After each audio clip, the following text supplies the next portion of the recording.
The book of Obadiah, the vision of Obadiah. Thus saith the Lord God concerning Edom, We have heard a rumour from the Lord, and an ambassador is sent among the heathen. Arise ye, and let us rise up against her in battle. Behold, I have made thee small among the heathen. Thou art greatly despised. The pride of thine heart hath deceived thee, thou that dwellest in the clefts of the rock, whose habitation is high, that saith in his heart, Who shall bring me down to the ground? Though thou exalt thyself as the eagle, and though thou set thy nest among the stars, thence will I bring thee down, saith the Lord. If thieves came to thee, if robbers by night, how art thou cut off? Would they not have stolen till they had enough? If the grapegatherers came to thee, would they not leave some grapes? How are the things of Esau searched out? How are his hidden things sought up? All the men of thy confederacy have brought thee even to the border. The men that were at peace with thee have deceived thee and prevailed against thee. They that eat thy bread have laid a wound under thee. There is none understanding in him. Shall I not in that day, saith the Lord, even destroy the wise men out of Edom, and understanding out of the mount of Esau? And thy mighty men, O Teman, shall be dismayed, to the end that every one of the mount of Esau may be cut off by slaughter. For thy violence against thy brother Jacob, shame shall cover thee, and thou shalt be cut off forever. In the day that thou stoodest on the other side, in the day that the strangers carried away captive his forces, and foreigners entered into his gates, and cast lots upon Jerusalem, even thou wast as one of them.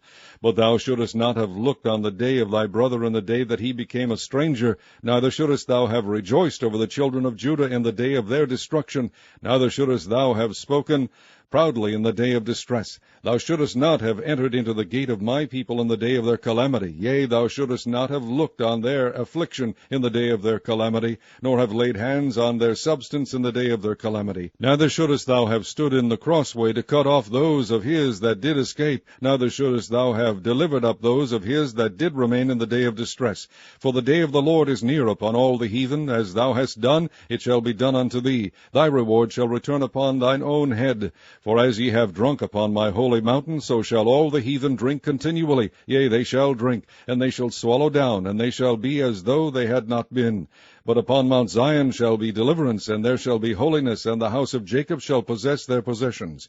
And the house of Jacob shall be a fire, and the house of Joseph a flame, and the house of Esau for stubble, and they shall kindle in them and devour them. And there shall not be any remaining of the house of Esau, for the Lord hath spoken it.